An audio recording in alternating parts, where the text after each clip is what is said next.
Hello दोस्त, नमस्ते, प्रणाम। अपने यूट्यूब पर स्वागत कर रहे हैं। फिर से हम लोग लेके आ गए हैं देवी पचरा गीत। दोनों लोग इकट्ठा हो गए हैं। आप लोग सोचते होंगे कैसे सब इकट्ठा हो जाती है, और बहुत हम लोग दूर दूर कर इकट्ठा हो जाते हैं। सुनिए, अगर एक गीत पसंद पड़ी तो लाइक करिए, सब्सक्राइब करिए, प्यारा सा कमेंट करके बताइए।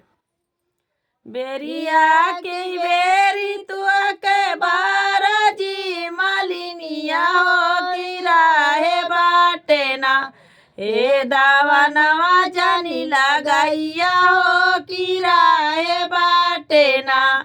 बेरिया की बेरी तू के बारा जी मालिनिया हो की राहे बाटे ना, हे दावा नवा जानी लगाइया हो किराए बाटे ना।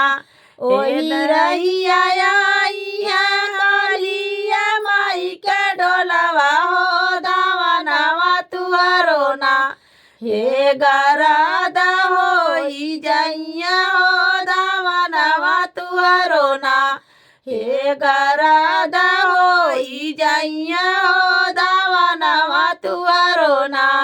बेरिया की बेरी तुआ के बारा जे मालिनिया हो किराए बाटे ना, हे दावा नवा जानी लगाइया हो किराए बाटे ना, हे दावा नवा जानी लगाइया हो किराए बाटे ना। ओही रहिया बाबा के डोलवा हो दावा नवा तुहरो ना, हे गरादा होरी जाइया हो दावा नवा तुहरो ना, हे गरादा होई जाइया हो दावा नवा तुहरो ना।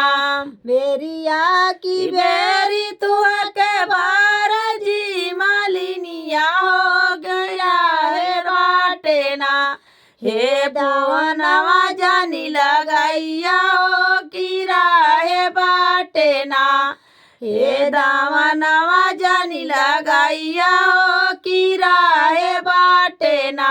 ओही रहिया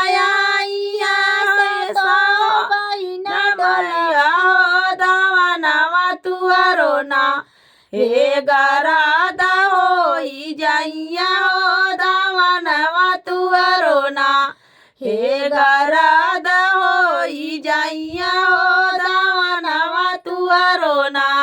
बेरिया की बेरी तुआ के बार जी मालिनिया हो किराए बाटे ना, हे दावा नवा जानी लगाइया हो किराए बाटे ना।